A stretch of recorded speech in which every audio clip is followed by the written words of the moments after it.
Hello everyone and welcome to my new video. And what is this video about? Well, here is a little teaser of what it's going to be about. Goodness me.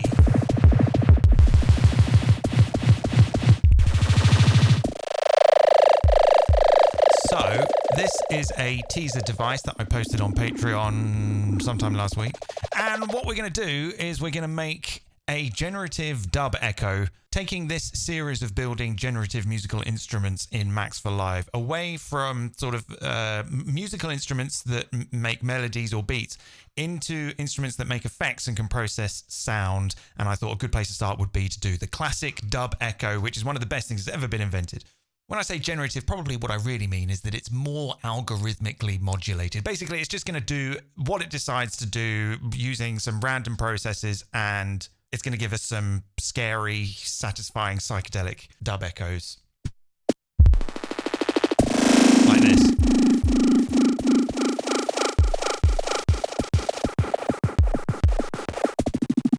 So we're going to sort of change the delay time using modulation signals.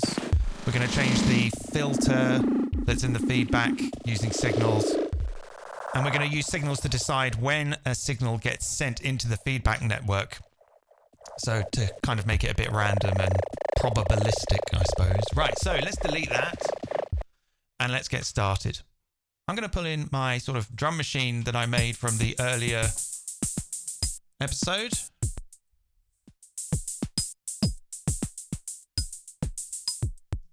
Stick a limiter on the master, it's going to get a little bit noisy. Let's have a listen to this now. Yeah, I mean, that's really noisy. Let's maybe drum bust this. That's a bit much. Let's come down to like 75 BPM. Yeah. So we'll use this as our source for our echo. Right, let's get started. So we're going to need a Max for Live audio effect, which I shall put here.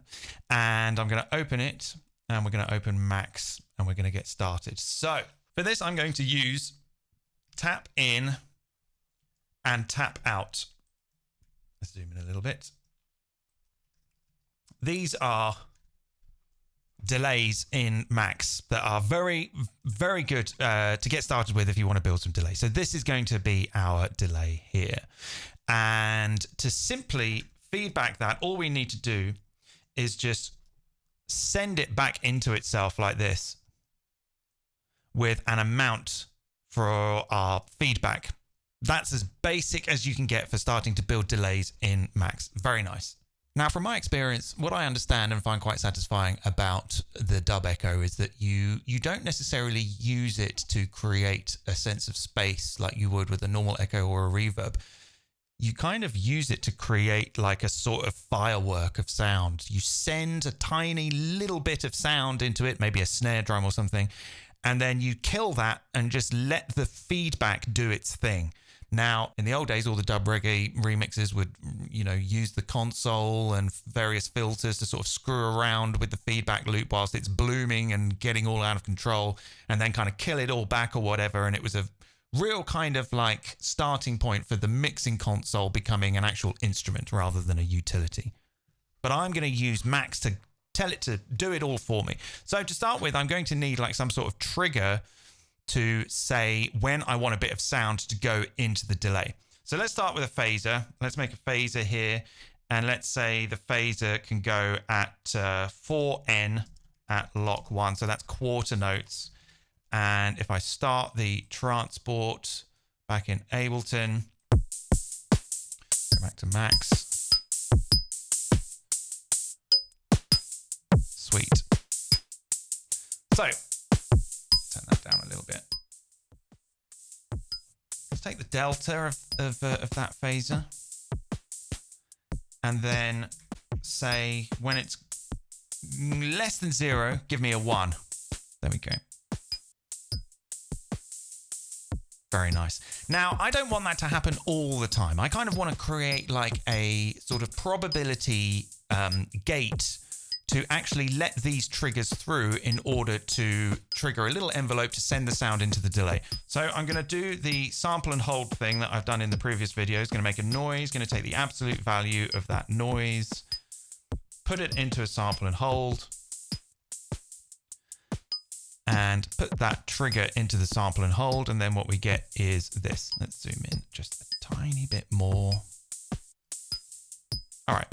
So now we're getting a sample and hold every quarter note. Now, if I was to make another comparison here and say when that signal goes above 7.5, give me a 1. Yeah? No? Maybe that's too, let's try 0.25. There we go. Now we've got a 1. Let's try 0.7 again. All right. So I'm now going to use that as a gate to let this trigger through. So I can simply do multiply by 0 and put that in there. I wonder if this might be better on... Actually, let's just... Yeah, that looks nice. I'm going to try and keep it tidy as I go.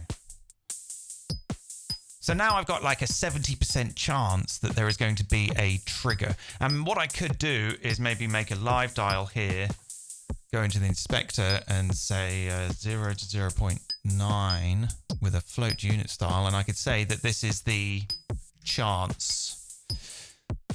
And I can actually use that to set the chance of when that... So when that's all the way down... Actually, that should be the other way around, but I've done it now. So when that's all the way down, that trigger is going to come through. When it's all the way up, it is very, very unlikely that that trigger is going to come through. So really, it should actually be less than. Let's try less than instead. Put this down to 0. Right, that is no chance. And then this is 100% chance. Great, that is perfect. So I'm going to now put this into a slide with a slide up value of 0 and a slide down value of, say, let's say 10,000 samples. And then we get this little thing. 10,000 is too much. Let's try 5,000.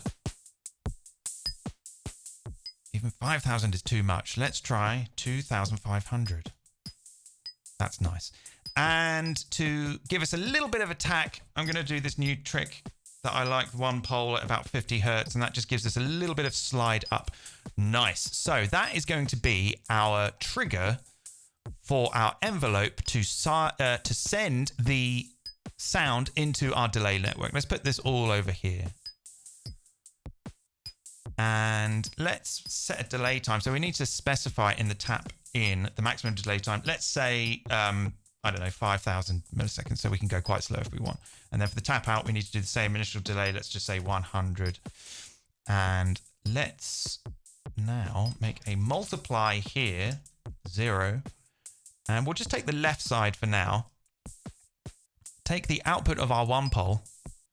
And then we're just going to get like a little bit of sound come through like that. So we can actually listen to that here.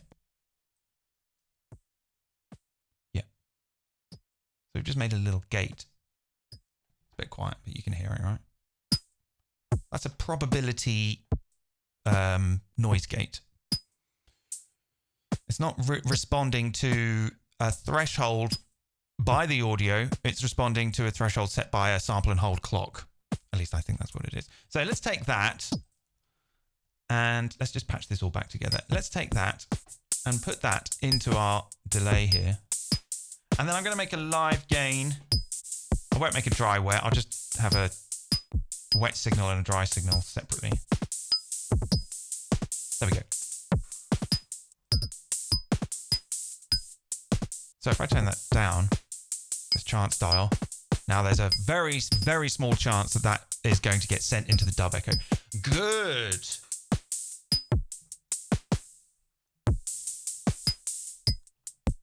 So now we can look at ways to process the feedback network, again, using more sample and holds. So we can actually take another sample and hold here and use this trigger.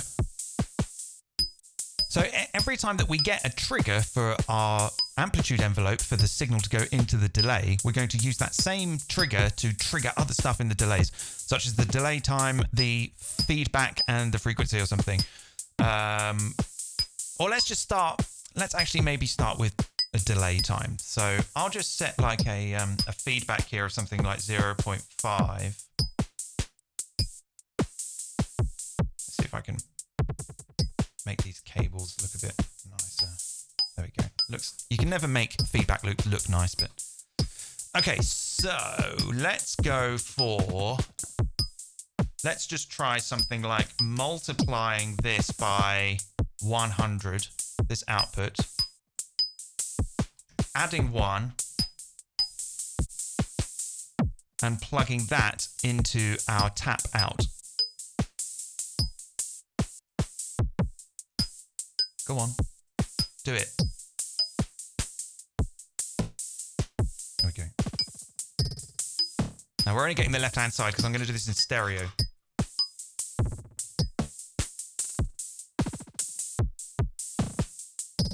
Tasty. Right, let's maybe do some more stuff with this feedback.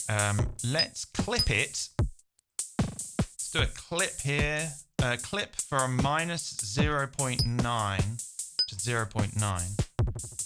And then when I drive this feedback like an absolute idiot, it won't get too out of control.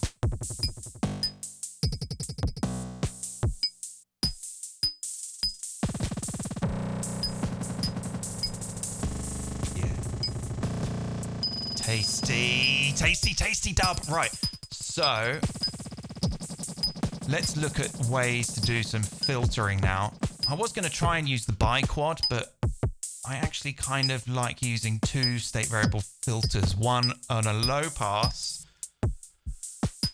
and one with a high pass. This is going to get messy, but let's zoom in here. So this is our feedback network. We're going to be working for a bit in this. We're coming into the tap in, out of the tap out, into here, and then back into the tap in. So I'm going to start with this low pass filter here. Let's just give it a default value of 5,000 and a resonance of 0. And then I could maybe take this, let's make a different sample and hold. Actually, you know what would be a good thing to do? Let's make a S -- trigger. And then we don't need to keep patching all of this stuff around. So I can take R trigger here, patch that in there for that sample and hold. Needs to be a tilde. Sorry, everyone. S tilde. Yeah. R tilde. Let's see if that's going to work. There we go. It's working. So let's take this one, put that into this. Let's multiply this by 10,000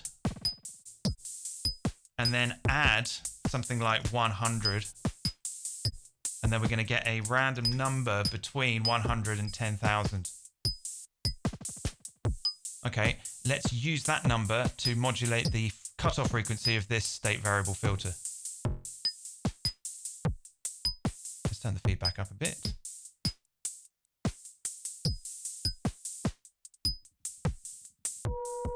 There we go.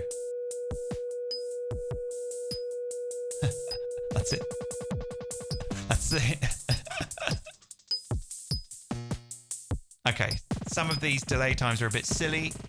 That one was good. Right, okay, so let's take a copy of this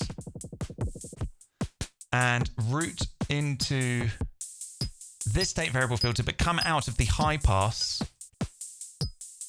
And I'm going to make exactly the same here. Just take a copy of our sample and hold, put that into the frequency.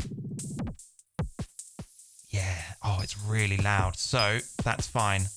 Let's use the Limmy to keep that under control.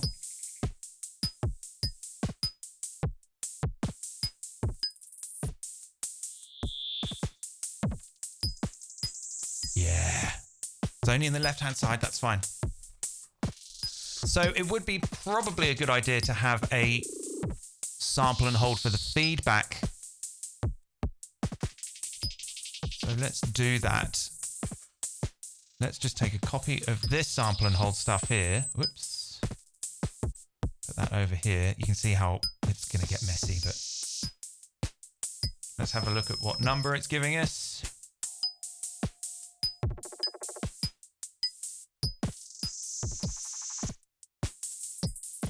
All right, let's just try and put that in there and see what we get.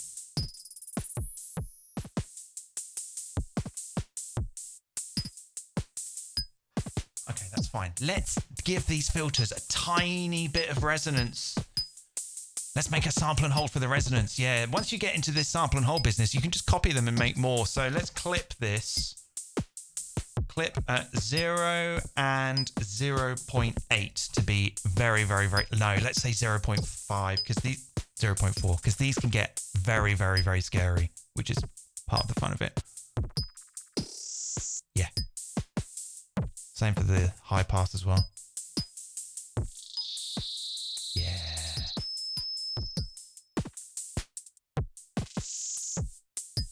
Okay. It's getting a little bit messy.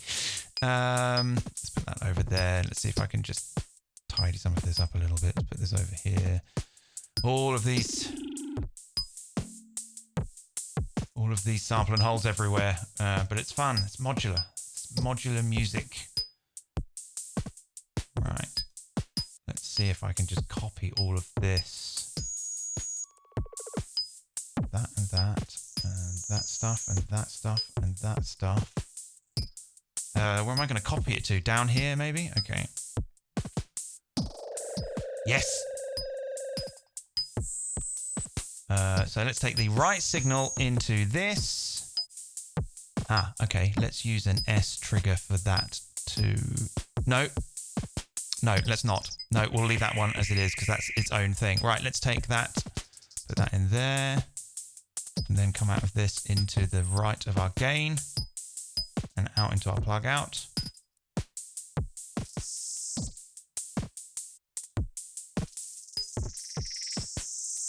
Yeah.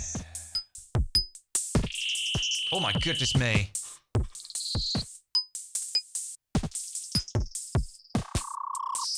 Right, let's make an OMX comp. This is a very nice quick and dirty way to just sort of get some compression going. Stereo as well, which is nice.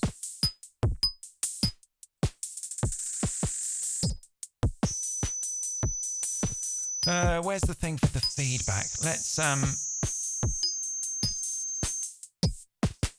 yeah, I'd like a maybe, I think I maybe approach that feedback slightly differently. Let's have a look at our thing here. Actually, let's actually have a look at this.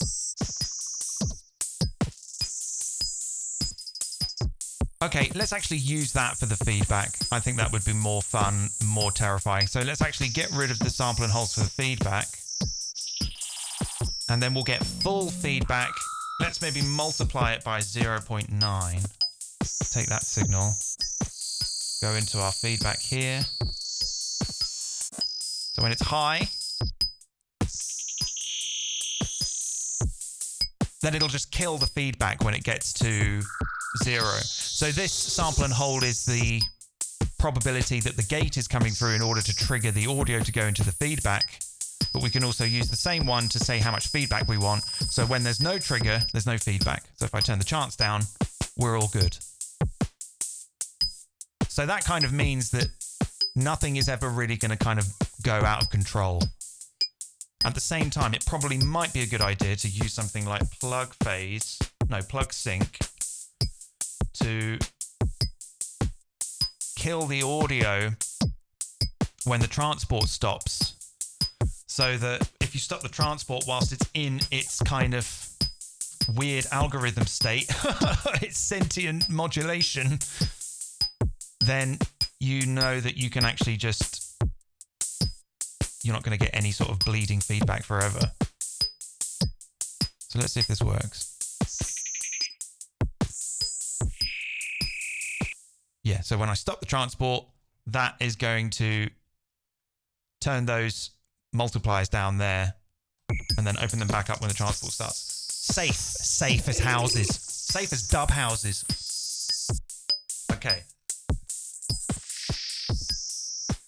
Now these delay times are all in milliseconds, and I would like to do them in rhythmic values that work for this type of stuff. Dotted eighth notes, those types of things.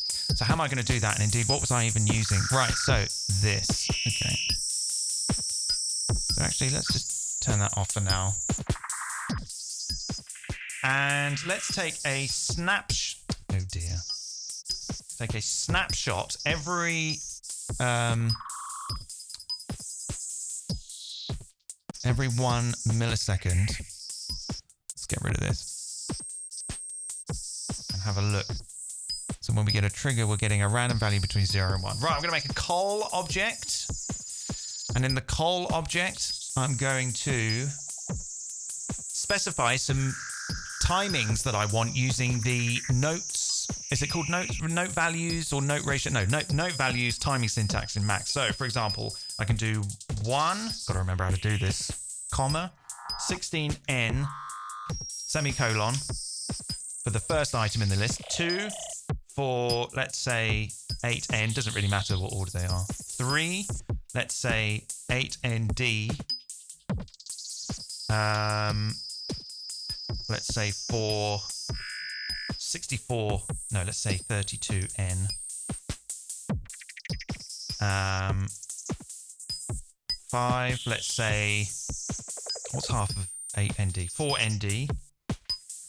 So nd is dotted, n is note, and nd is note dotted. And then let's try 6, let's try 64n, 64th notes.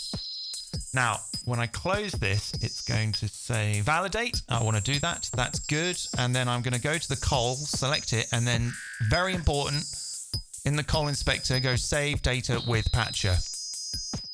Right. So now when I double click that, they are saved. Good. So how many items did we have? 6 items. So let's multiply this floating point number here by 6. And then stick a change in to take out floating point numbers. Now we've only got integers. So I can plug that number straight into this call, and then I can get the items in that list out this inlet. But first I need to do root symbol. I think so. Let's have a look. Let's have a look at the difference. Ah, yes. See, that says symbol 8nd. So let's see what this is.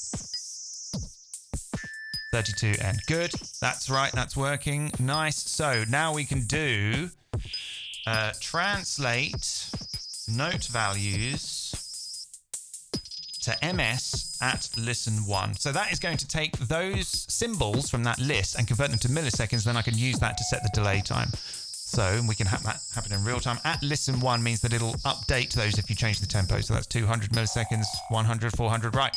Let's connect that to our tap out here.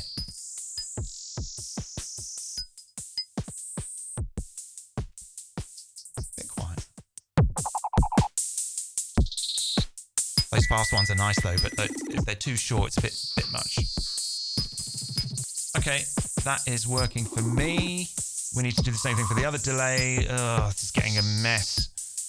Let's maybe put this down here. Let's take all this stuff. You can do Command Y and it will route everything like that. Oh, not quite like that though. There we go. All right, let's take a copy of this and I'll put this over here. It's a real mess. Put it here, I guess. So where is the tap out? Right, so this is doing the delay time, is it? Right, we don't need that anymore. Get rid of that. Let's use this instead. See what those delay times are like now. There we go. Now they're in time to the beat. Whoa. Yeah, and then when you change the delay time in the feedback loop, they get these weird, it all starts to get a bit weird and exciting.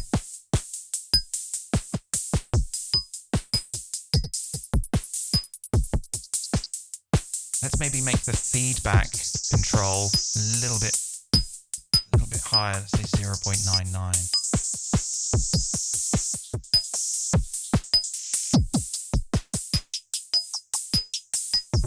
what's happening with this? Ah, I didn't copy. Okay, didn't copy that. Right, that needs to go into the frequency for that high pass.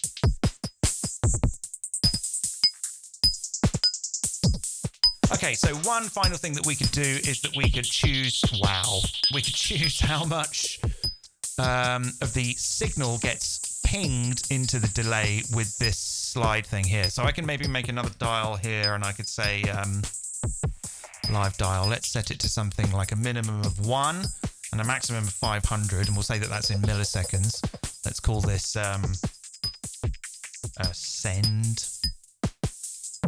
send time. I don't know, something like that.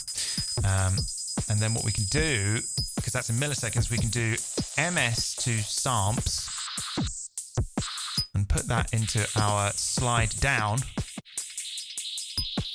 And then you can see we get a longer. So that's going to send more of the audio into the network.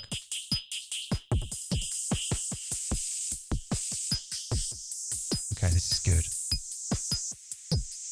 And then turn that down and we just get tiny little pings. One final thing I want to do is try adding in some sort of bit crush. That can really get things going crazy. So let's make some space for a bit crush here. Rather than use like the degrade object, where shall I put it? Let's put it after, I don't know where to put it. Let's put it after the filter. So I'm going to click the cable here. Let's zoom in. Going to click the cable here, which is connected from the high pass back into the delay.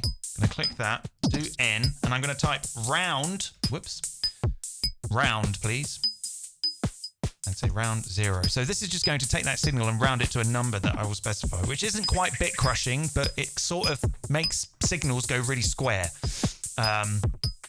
which is a bit like bit crushing. So we could take like another sample and hold trigger here and use that to set the round amount, which has to be between 0 and no, it should be between. I haven't thought this through. Maybe using degrade might be better. Or downsample a signal.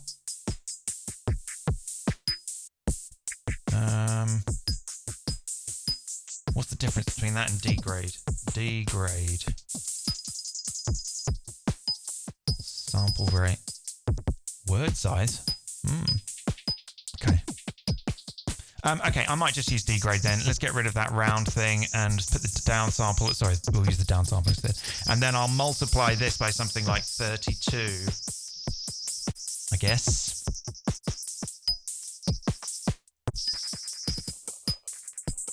Yeah. You can hear how it's kind of bit crushing out. Yeah, bit crushed dub echoes. That's what it's all about. It's the perfect, for me, that is the perfect segue from 20th century dub to 21st century dub. Downsample the echoes. Right, let's do that for this one here. Oh my goodness me, go on, get in there. Right, there we go. And then let's take this sample and hold. Lots of sample and holds all over our patch. Yes.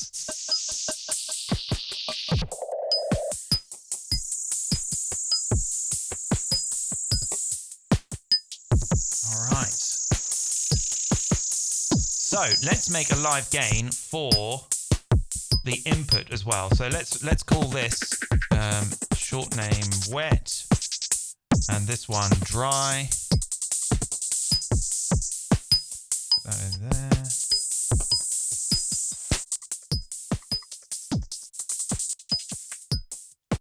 So now we can just, if we want, we can just have the delayed signal.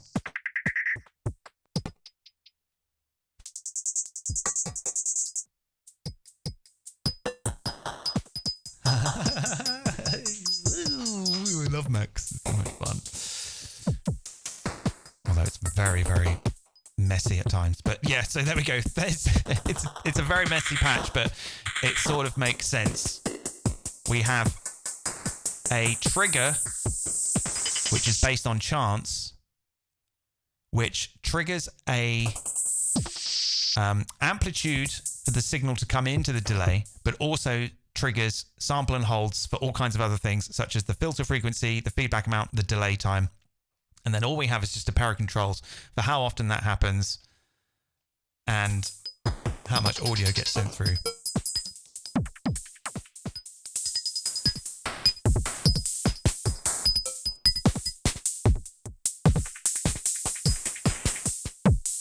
Yeah, tasty. Right, so let's add, oh my goodness me. Right, let's add all this stuff to the presentation. Let's do Command-Shift-P.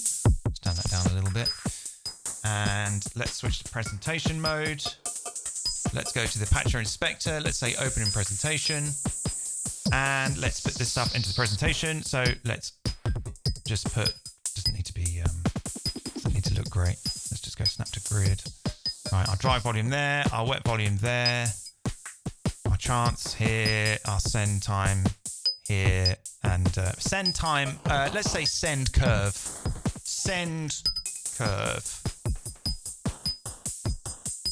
That's a little bit better, yeah. And then that can be visually represented by this live scope. So if we turn that down, we can see that it's a much shorter curve. Cool. All right. One final thing we need to do is go set device width.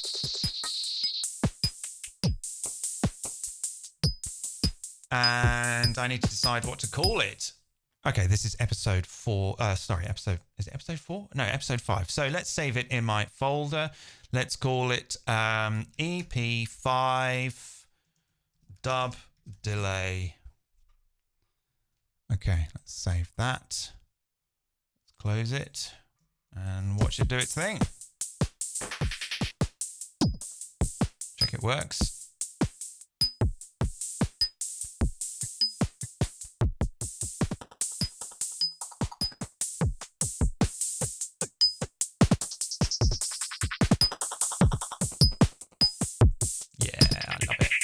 Oh my goodness me. Let's check that it, when we stop the transport, the feedback stops. That's just what we want. It's incredibly loud.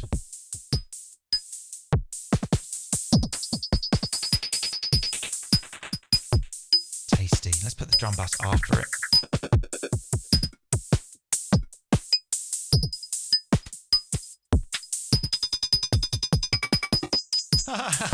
Okay. It's sort of R2D2 dub, which is good. I have an obsession with R2D2. Not sure why. It's just because he makes such funny noises.